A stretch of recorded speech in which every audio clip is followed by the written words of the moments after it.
اب وہ کون سے کام ہیں جن کے کرنے سے روزہ ٹوٹ جاتا ہے؟ اب یہ معلوم ہو جائے تو معاملہ ختم ہو گیا انشاءاللہ عزیز. اس کے علاوہ کچھ بھی ہو روزہ نہیں ٹوٹا آپ کو معلوم ہو جائیں گا. ٹھیک، تو ایسے 3 ہی کام ہیں جن کے کرنے سے روزہ ٹوٹ جاتا ہے. وہ کیا کیا کام ہے؟ پہلی چیز، کوئی شخص اپنے بیوی سے ہم بستری کر لے، اس کا روزہ ٹوٹ جائیں گا. یہاں تک کہ اس کا روزہ ٹوٹ جائیں گا، اور یہاں قضا بھی واجب ہوں گی اور کفارہ بھی لازم ہوں گا. باقی تمام جگہ فدیہ لگیں گا یا خالی قضا ہوں گی، لیکن اس صورت میں قضا بھی واجب ہوں گی اور ساتھ میں جو ہے وہ کفارہ بھی دیں گا. اس کا یہ ایک ہی شکل ہے جہاں کفارہ ضروری ہے. آپ صلی اللہ علیہ وسلم کا ایک شخص آیا اور کہا اللہ کے رسول میں تو ہلاک اور برباد ہو گیا. آپ صلی اللہ علیہ وسلم نے پوچھا اطمینان رکھو کیا ہوا؟ کہا میں ہلاک اور برباد ہو گیا. کہا کیا ہوا؟ تو کہا میں نے روزے کی حالت میں اپنی بیوی سے ہم بستری کر لی. تو اب اللہ کے رسول نے کہا ٹھیک ہے کوئی بات نہیں، اگر یہ غلطی تم سے ہو گئی تو کوئی مسئلہ نہیں، اب تم ایک کام کرو، ایک غلام آزاد کر دو. تو کہا اللہ کے رسول میں غلام کیسے آزاد کر سکتا ہوں؟ میں تو جو ہے بہت ایک غریب آدمی ہوں، میں غلام نہیں آزاد کر سکتا ہوں غربت کی وجہ سے. تو آپ صلی اللہ علیہ وسلم نے کہا اچھا غلام نہیں آزاد کر سکتے ہو تو پھر 60 دن کے روزے رکھو پیدر پہ ایک کے بعد ایک. تو کہا اللہ کے رسول یہ بھی نہیں ہو سکتا مجھ سے، 60 دن کے روزے رکھوں گا تو مشکل ہے، کمزوری کے اعتبار سے میرے کام کاج کے اعتبار سے میرے لیے محال ہے. وہ غریب انسان تھے کہ میں 60 دن کے روزے رکھوں. تو آپ صلی اللہ علیہ وسلم نے کہا کہ اچھا پھر 60 مسکینوں کو کھانا کھلاؤ. تو کہ اللہ کے رسول میں تو بہت غریب آدمی ہوں، خود کے کھانے کے میرے مسئلے ہیں، میں 60 مسکینوں کو کیسے کھانا کھلاؤں گا؟ تو کہا جو کچھ پھر تمہارے پاس ہو صدقہ کرو کچھ کھانے کا. تو کہا کچھ بھی نہیں. تو کہا بیٹھ جاؤ. پھر اب وہ بیٹھا رہا. ایک شخص آیا اور اللہ کے رسول سے کہا اللہ کے رسول یہ کھجور مجھے صدقہ کرنا ہے. تو کہا یہ اچھی بات ہے. آپ نے کہا وہ شخص کہاں ہے جو ابھی بیٹھا تھا جس کے پاس کچھ بھی نہیں تھا کفارے میں دینے کے لیے؟ تو کہا کہ اللہ کے رسول فلاں وہ آیا. کہا اللہ کے رسول میں آیا ہوں.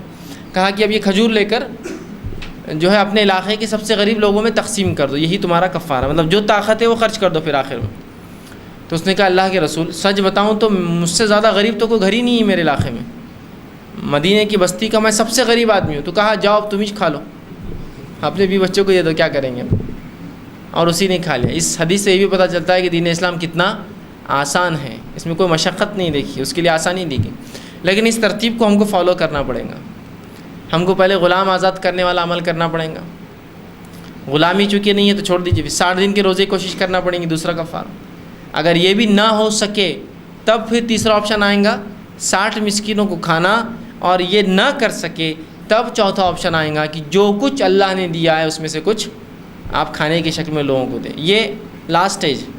ٹھیک، ترتیب میں ہی آنا پڑے گا. غلام آزاد کرنا، 2 مہینے کے روزے رکھنا، 60 مسکینوں کھانا کھلانا.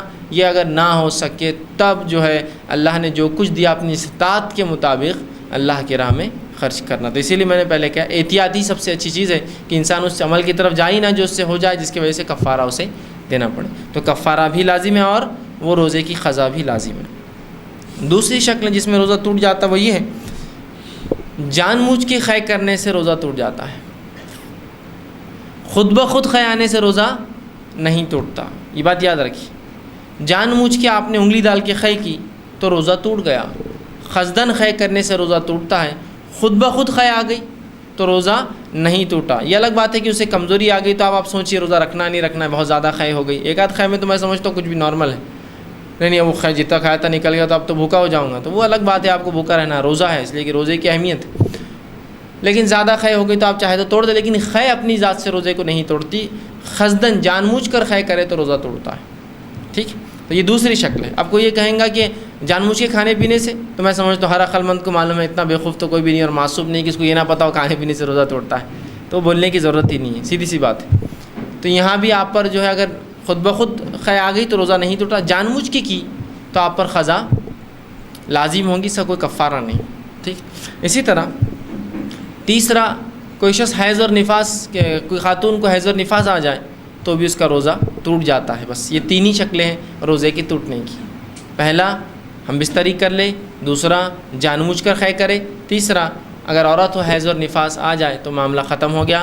یہ تینوں روزے نہیں رکھیں گے. پہلے شخص کو قضا بھی اور کفارہ ہے، خے کرنے والے کو صرف قضا ہے، اور حیض اور نفاس والی عورتوں کو بھی جو ہے اس کی قضا ہوں گی. بعد رمضان ان کو وہ روزے مکمل کرنے ہوں گے جیسے اللہ نے طاقت دی استاد دی. تو یہ تین ہی لوگ ہیں جو جن عمل سے، 3 ہی عمل جن سے روزہ ٹوٹ جاتا ہے.